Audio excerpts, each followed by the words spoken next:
welcome all those that are online worshipers, and now let's do the call to worship. Let us celebrate the forgiving, compelling life of God.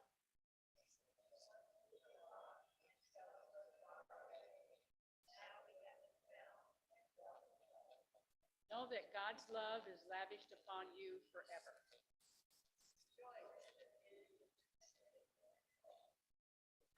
Let us celebrate and praise the God of love.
Let us pray. Our Heavenly Father, we're indeed thankful to be able to come to worship at your church this morning. And we ask that you would open our minds and our ears to what Pastor Linda will preach. And may we take some of that back and do better in this upcoming week. And now let us say the prayer that Jesus taught us to pray. Our Father, who art in heaven, hallowed be thy name. Thy kingdom come, thy will be done, on earth as it is in heaven. Give us this day our daily bread, and forgive us our debts, as we forgive our debtors. And lead us not in temptation, but deliver us from evil. For thine is the kingdom, and the power, and the glory forever.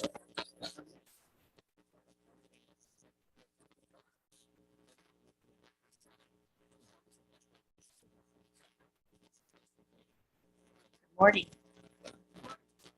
The parable that Jesus tells in today's gospel is unique to the Gospel of Luke. Jesus has been teaching the crowds as he journeys to Jerusalem. And as he teaches, the Pharisees and the scribes complain, surprisingly, and challenge Jesus because he's welcoming sinners at his table. So today we're going to hear the third of three parables that Jesus tells in response to these critics. These three parables, you remember, were the lost sheep, the lost coin, and today's parable of the prodigal son. And those three parables invite us to consider the depth of God's mercy and love. Shall we hear these words from the Gospel of Luke? Now all the tax collectors and sinners were coming near to listen to him, and the Pharisees and the scribes were grumbling and saying, "This fellow welcomes sinners and eats with them." So Jesus told them this parable.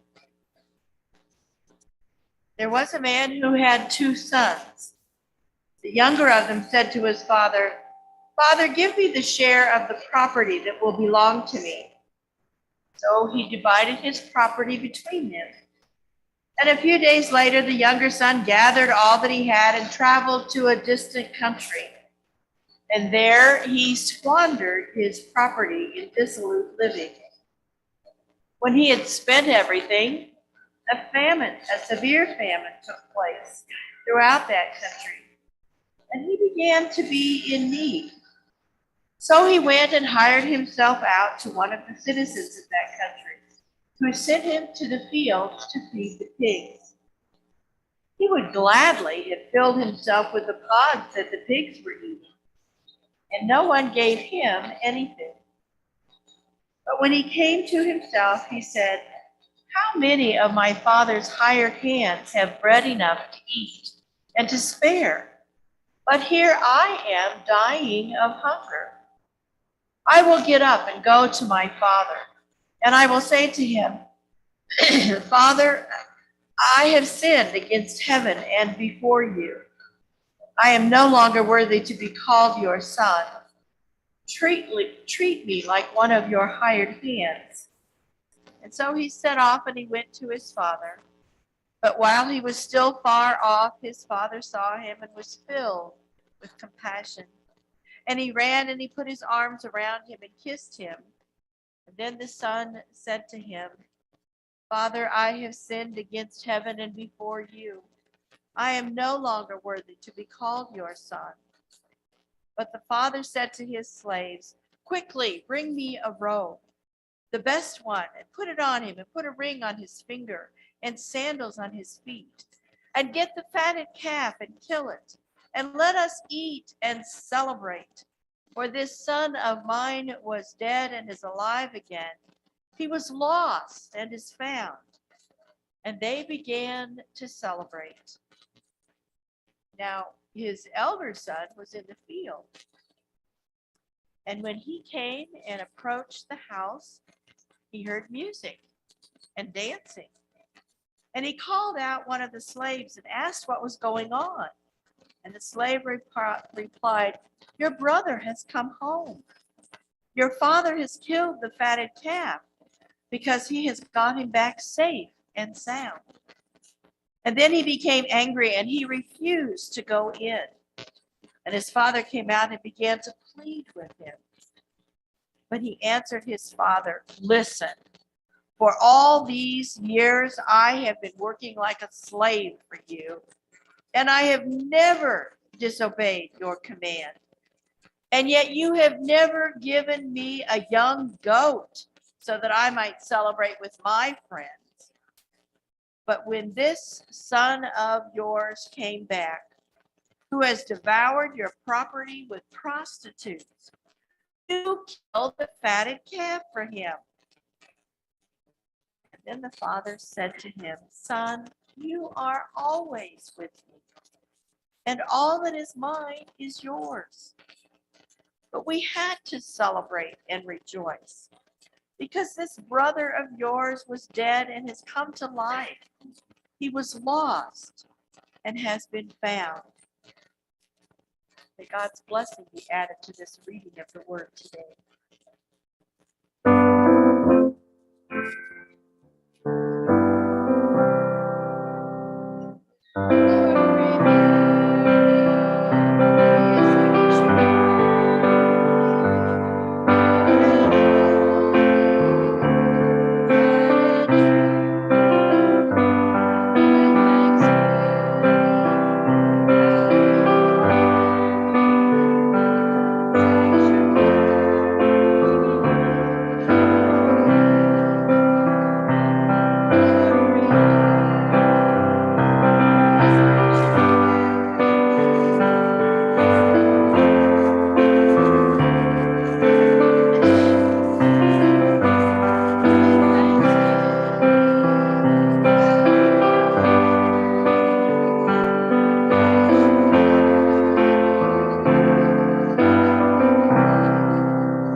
to time, we all see them. Signs attached to bulletin boards in the local stores, or maybe a sign stapled to a light pole out along the street. Or maybe it's a notice on the local cable station, or an ad in the newspaper, or a post on Facebook or Twitter. Lost dog, 2-year-old mutt, answers to the name Zoe. We love her and miss her. Reward. And these signs kind of bring two images to mind. One is of the dog Zoe, who's initially running free, having a grand time, but eventually running around the neighborhood, she becomes afraid and in danger and looks in vain for her home. The other picture is on the other side of her humans, who are searching the streets and calling her name and looking under porches and inside garages and sheds. Now, as an animal lover and a dog owner, I have been one who has searched for that lost dog. And these signs and images are heart-rending. But it's not just that I feel for Zoe and her humans. I feel for all of us. For there's something about this predicament, the lost soul, and the people frantically searching is very familiar to us. As you listened to the text this morning being read, did you have that sense of deja vu? Been there, done that. I am sure you have heard multiple sermons on this text. I said to a friend earlier this week, I think the only perspective that I haven't preached from on this text is the perspective of the fatted calf. You know, we've heard the perspective of the playboy, the wayward son who dreams of a good and happy and wealthy life that evaporates in a pigsty. Or perhaps we have heard the story as it was told from the perspective of the plowboy, the faithful, dutiful, resentful older child that has stayed home and is angry and embittered. And then there's the perspective of the forgiving and welcoming and that generous love of the father. And who could forget the mother? Oh, wait. Parable doesn't mention the mother, does it? Now, granted, women and children were considered possession in Jesus' time, but I can't help but think the mother would have had some influence in the family dynamics. So where was Mom? Had she died some years previously? And maybe that was the cause of the unhappiness displayed by both the sons and even the father? Or was the father such a domineering character that his wife simply faded into the background? We can only imagine her thoughts as one son leaves home and goes off to squander a fortune, and another son stays at home, angry and resentful, working in the family business. And then there's her husband. So her loyalties are presumably divided 3 ways. But if Mom had been around, she might have persuaded that younger son to stay. Perhaps she might have acted, as mothers often do, as the peacemaker or the mediator, as the go-between, soothing the tempers of both the father and the 2 sons, softening those harsh words or restoring the equilibrium of the family. What might Mom have said when her youngest son, her baby, ran off with his inheritance? What might she have thought when she thought about him being out there somewhere, all on his own, with no one to call, no one to offer any promises of protection? How many hours did she spend in the darkness crying into her pillow each night, desperately unhappy, wanting to reach out to that lost son, longing to see him again, but too afraid to do anything about it. What might she have done when she heard her husband shouting with joy and taking off running like a junior high boy? Was she the one put in charge of the party, welcoming number 2 son home? Maybe she'd been tending that fatted calf herself, planning to serve it to her bridge club next month.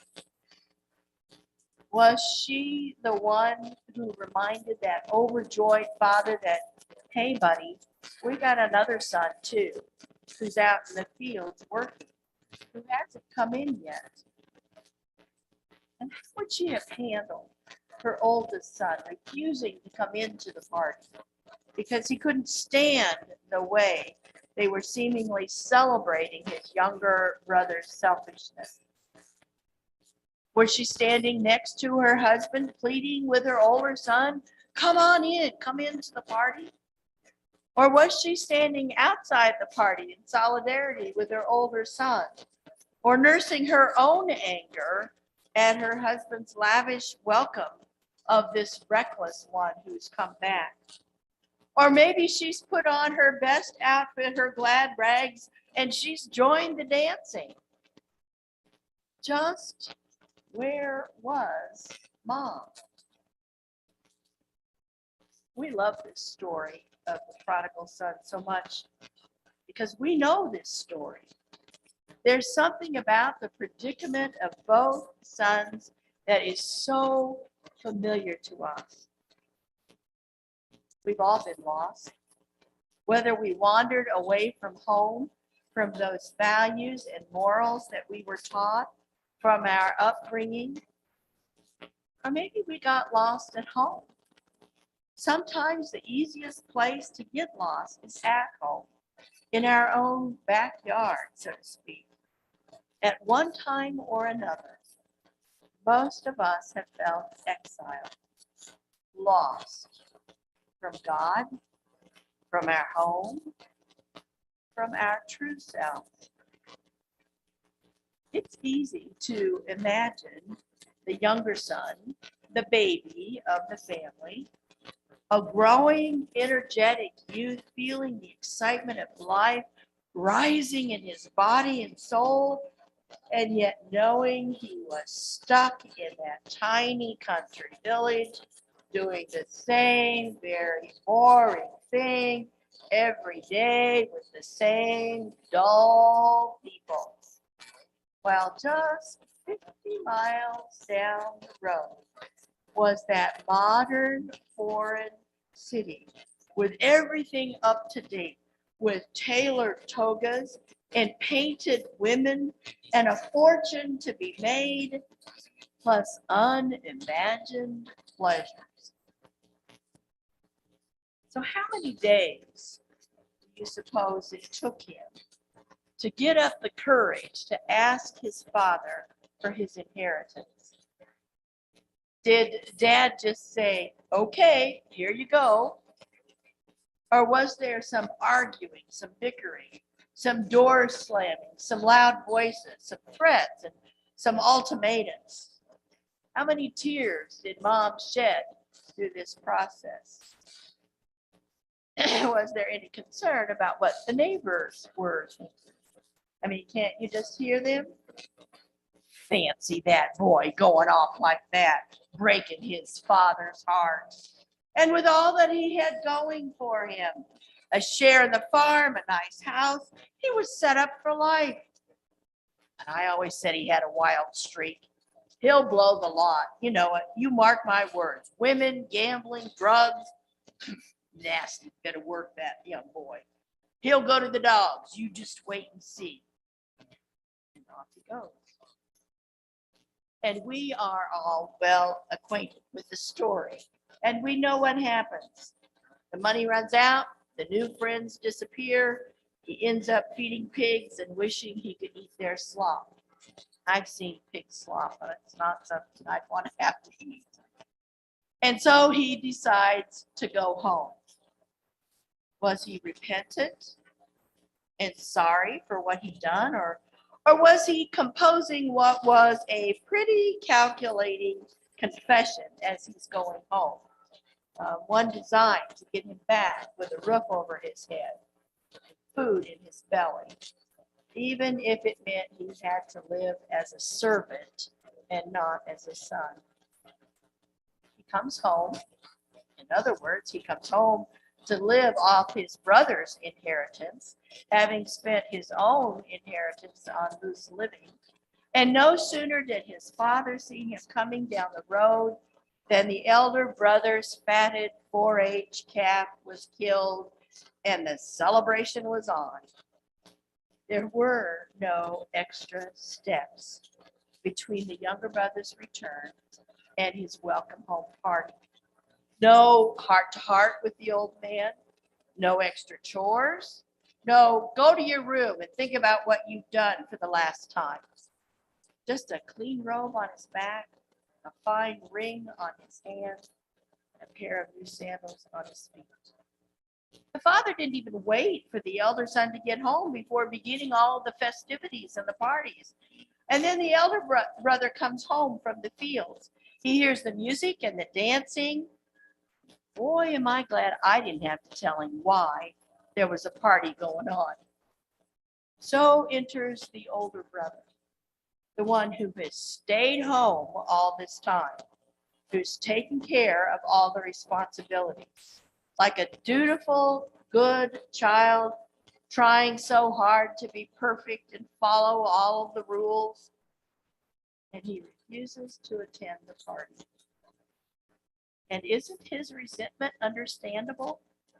I mean, he never disobeyed any commands. He's worked diligently, excuse me, for his father for years, but never given a word of thanks or an appreciation party.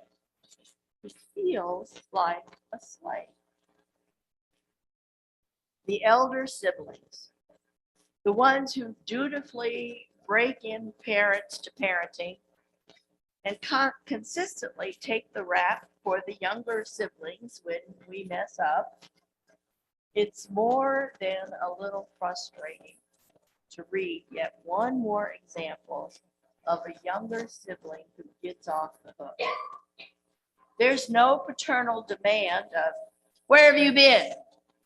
or "I hope you're sorry for what you've just put me through." There's no retribution here. There's no one who gets grounded. Rather, he comes home and his father kills the fatted 4-H calf for him. My calf, one I was keeping. Let the penitent come home, but let him come home to sackcloth and ashes, not a party. Now, I would venture to say that all of us have played the role of the elder brother, too. You know, the responsible one, the one who's always right, the one who's quick to rub it in with, "I told you so," the one who knows exactly how things should be done, who makes sure every I is dotted and every T is crossed, the one who can't believe his father is letting his younger brother get away with this. How come he gets to stay up as late as I do? He's younger than I am. How come he gets to watch TV later than I did when I was his age? How come his piece of cake is bigger than mine? Uptight, resentful, angry that his years of hard work aren't appreciated. I'm guessing something must have gone wrong between the father and the elder son before this big blow up. What happened? How did the older son come to the conclusion that his father did not appreciate him? And even worse, that his father didn't love him. Two brothers, both are lost. And yet this story isn't only about being lost. It's really about the journey home and the homecoming. Neither son got what they expected. The father is so excited when he sees the younger son coming home that he runs to greet him and extravagantly showers him with love. And yet he's equally extravagant toward his older son. He leaves his own party, which was a real breach of etiquette, to go find this older son, this son whom he knew was angry at him, who looked at him with disapproving eyes for how he was accepting the younger brother back after all that he had done, all he'd given away, all he'd lost of the family's fortune. The father begged the older son to come into the party, begging a major humiliation for a father from the patriarchal culture of Judaism. And the father says to him, "Everything I have is yours." Remember, the remainder of the inheritance rightfully belongs to him. Maybe it's time for us to quit the good son, bad son thinking. The fact is that everybody wanders away from God's care and God's love. Everybody gets separated from God and needs God to come to the rescue. And God comes to us in the dark streets and looks under the porches and anywhere God can think of to find us. God calls our names. And deep inside of us, we hear that call. Begs us to come home. And when we make that first gesture of returning, God runs out to us and showers us with more love than we can ever imagine or deserve. God makes a fool of himself to get us back, and God will put up any reward for us, even to the point of giving his life for us. Come home is to remember that we are God's children. We don't have to be perfect to come home. But sometimes it's kind of hard to find our way home. And that's why God puts up signs saying, "I'm looking for you. Where are you? Come on home. This way." Zoe, our canine friend, our dog, had humans who put up signs that Zoe herself couldn't read, the dog couldn't read, that they were looking for. But there was another dog owner who put up a sign that her dog could read. She'd lost her dog on a mountain trail, and after she had spent hours searching, someone suggested she put one of her old shirts belonging to her out for the dog. And so she laid that shirt out at the beginning of the mountain trail, and the next morning she returned, and sure enough, there was her dog curled up on top of her shirt. God is so eager to find us and bring us home that God puts up signs that we can read, that tell us of God's presence and love. God lays out that shirt so that we know where to find God. This church is full of signs. Scripture is a sign. This gathered community is a sign. The feast that we will soon share is a sign. So this morning, as you receive this precious food from this table, see if you can hear God saying, "I have been looking for you everywhere. I love you and I miss you. Come home." Or maybe you returned home some time ago, and God is saying to you, "I'm so glad you're home." There's a party going on around here, a celebration. It's a party hosted by a God who is willing to give everything in order to bring us home again. It's good to be home, isn't it?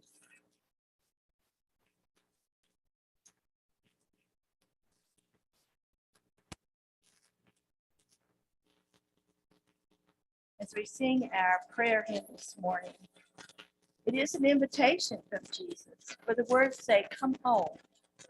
Ye who are weary and tired, come home." Shall we sing together?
Loving God, whose arms are always open, ready to embrace us and welcome us home. During this season of Lent, we acknowledge that there are times when we have strayed from you and from your way. Deep inside us, we desire to know that you love us and accept us just as we are. We seek release from our past mistakes and regrets and the opportunity to move beyond the hurt and the pain of our lives. We look for direction, for signs, for your leading and guidance in the important decisions we're faced with each day. As we follow Jesus along the roads which led him toward Jerusalem and the cross, Prepare our hearts and minds to suffer with him, that we may know the true joy of the resurrection. For you, O Lord, know the struggles that we each encounter. We have questions and doubts and fears and concerns, and we do sometimes wonder if anybody cares. As we draw closer to you, may we be aware of your presence and the ways in which your care is shown to us. So often we feel isolated and alone, and we need to feel your loving embrace. Once again, O God, portions of our country have felt the power of nature as tornadoes have swept through communities. We continue to hear of the devastation in Ukraine and the senseless killing of innocent victims. God, be with those who mourn today and those whose days of mourning are yet to come. Breathe your peace into our fear and anxiety. Give us grace and comfort in those times of uncertainty. Make your presence known to those feeling angry or hopeless, those filled with frustration, and those overwhelmed by despair. Whatever is going on in our lives, whatever the feelings or the situation, we ask that through it all, you would remain with us. Overcome our separation from one another and from you. Be with us as we discern our own path forward in response to a world in desperate need of your peace, your love, and your hope. We ask these prayers in the name of your Son, Jesus Christ. Amen.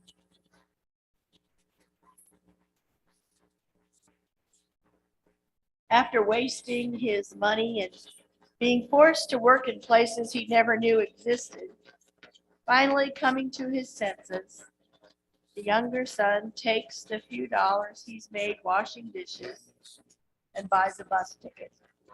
He rides all night, rehearsing his speech every couple of miles. Dad, you were right. It's a tough world. I don't know what I was thinking. Dad, you were right. It's a tough world. I don't know what I was thinking. Dad, you were right. And at dawn, the bus pulls up to the bus stop in his little hometown, and he tumbles off a little bit wrinkled and unshaven and more than a little worried about how he will be received at home. And then he hears a voice calling out, "Son!" There was his father at the station. But Dad, how did you know I'd be here? Especially at this hour of the morning. And the agent working at the bus station that morning said, "Are you kidding, boy? Your old man's come down here 2, 3, 4 times a day, every day since you've been gone. Just looking for you, waiting for you to come home." It's one thing to speak of a love that demands we come crawling back with lots of apologies and regrets and promises to do better. It's an entirely different proposition to speak of a love that goes down to the bus station day after day just because there might be a chance of us coming home. That is the kind of love that we encounter at this table. A love that is just waiting for us to come home.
Good Lord, Heavenly Father, as we take these emblems and knowing the sacrifice that was made for us, we are the prodigal son. We return to your table, and you showed your love so much. You went to the cross. Jesus' name we pray. And on Jesus' betrayal, when he took bread, that's the blessing that he broke it. He gave it to his disciples, saying, "This is my body, which is broken for you."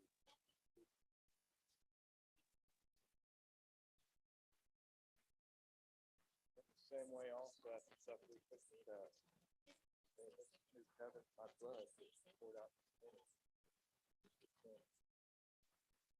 Do this, remember.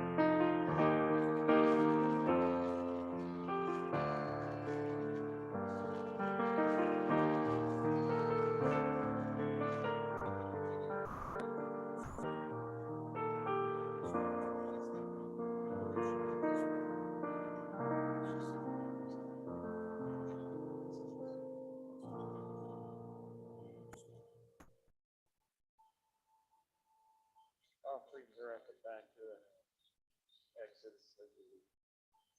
Let's give thanks for offering. Father, we lift these offerings up to you. We pray that they would be used in ways that are pleasing to you, further your kingdom here on earth. In Jesus' name we pray.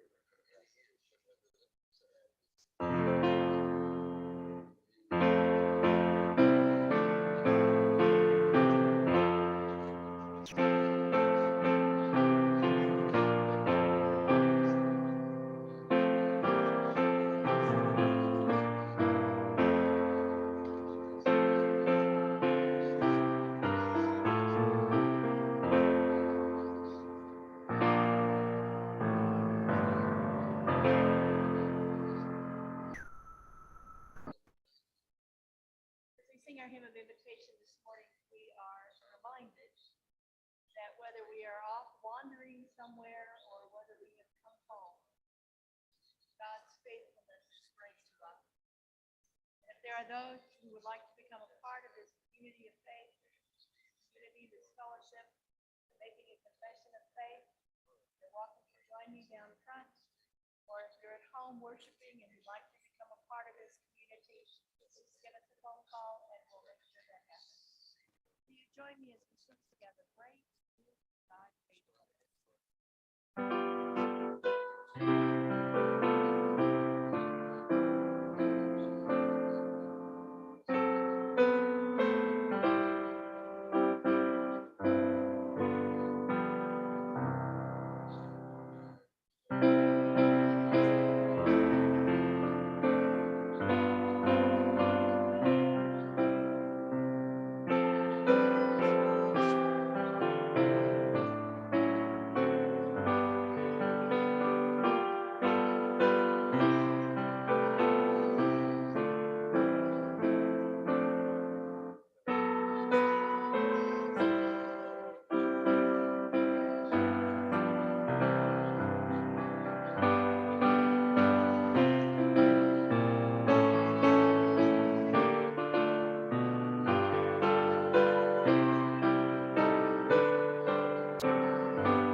time again, God waits for us with open arms. So let us go out into the world to be God's loving embrace to all those we meet. Amen.